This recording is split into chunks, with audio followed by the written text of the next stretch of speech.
So in this video, we just shall look at how our assignment problem works with the help of exhaustive search method. Okay, so exhaustive search method is a kind of a brute force approach which is used for solving the combinatorial problems. How does your brute force approach work? So brute force approach is a simple, straightforward approach. It just follows the concept of just do it policy. Which means that it will not be having any strategic problem solving mechanisms inside it. It will just take all the possible options and then it will just solve it. Okay, so this is how your brute force approach works. So today we just shall look at how the assignment problem works using your exhaustive search brute force mechanism, right? So the problem description states that we are given with n number of persons and then n number of jobs. So what we have to do is that we just have to assign a person with a single job. So which means that we have to assign assign a single person with a single job. So this is how we just have to solve our assignment problem. Okay, so let us see an example.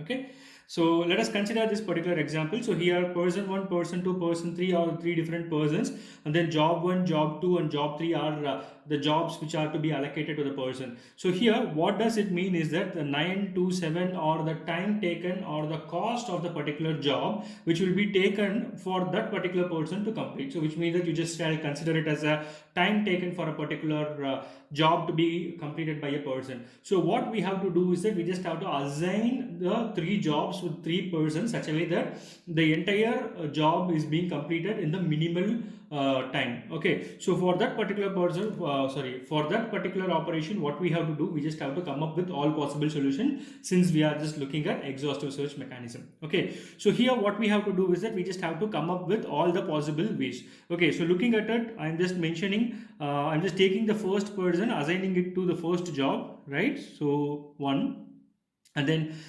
taking the second person and assigning it with the second job, right? So third person, I'm just allocating him the third job. So this is one of the combination for which how my job will be allocated. So similarly, the second option, so what I could do is I just could allocate the first job to the first person and then the second job to the third one and then for the second. So likewise this is one of the combination. So what we have to do, we just have to come up with all the possible combination. So the first person, I'm just giving him the second job, right? For the second person, I'm just giving him the first job, and then for the third person, I'm just giving him the third job. So likewise I'm just going with all the possible solutions. So 3 2 1, right? And then here I'm just giving with third job. So 3 2 1 is one of the combination, and then 3 1 2 will be one of the combination.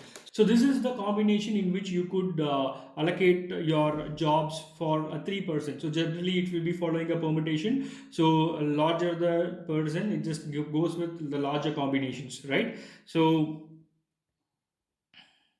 what we have to do next is that we just have to compute the cost of it. So for example, the first person, first job, the cost is 9. Okay, second person, the second job, the cost is 2. Third person, second person, the cost is 4. Right? So third person, third job, the cost is 1. Right? So the first person, first job, the cost is 9. So second person, third job. So second person, third job. So the cost is going to be 3. Right? So similarly, third person, second job, the cost is going to be 8. Right? So second person, so first person, second job, cost is going to be 2. Right? And then second person, first job, the cost is going to be 6. And then third person, third job. So third person, third job, the cost is going to be 1.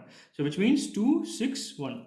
So the next one, first person with the second job 2, right? Second person with the third job 3, and then third person with the first job 5.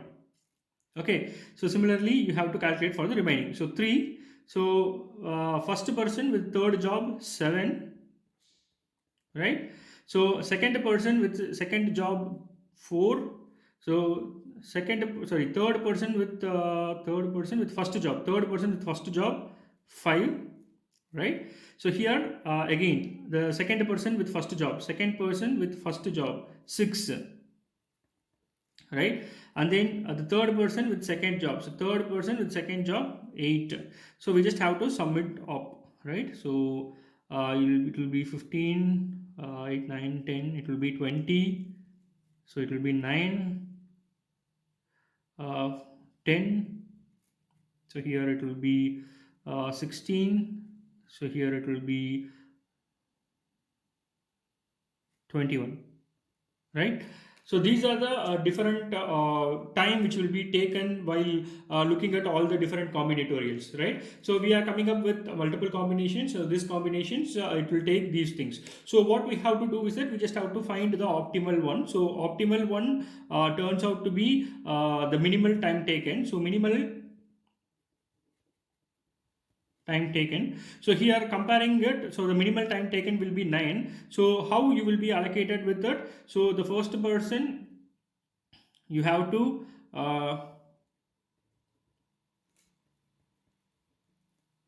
give him the second job. So first person, you have to give him the second job.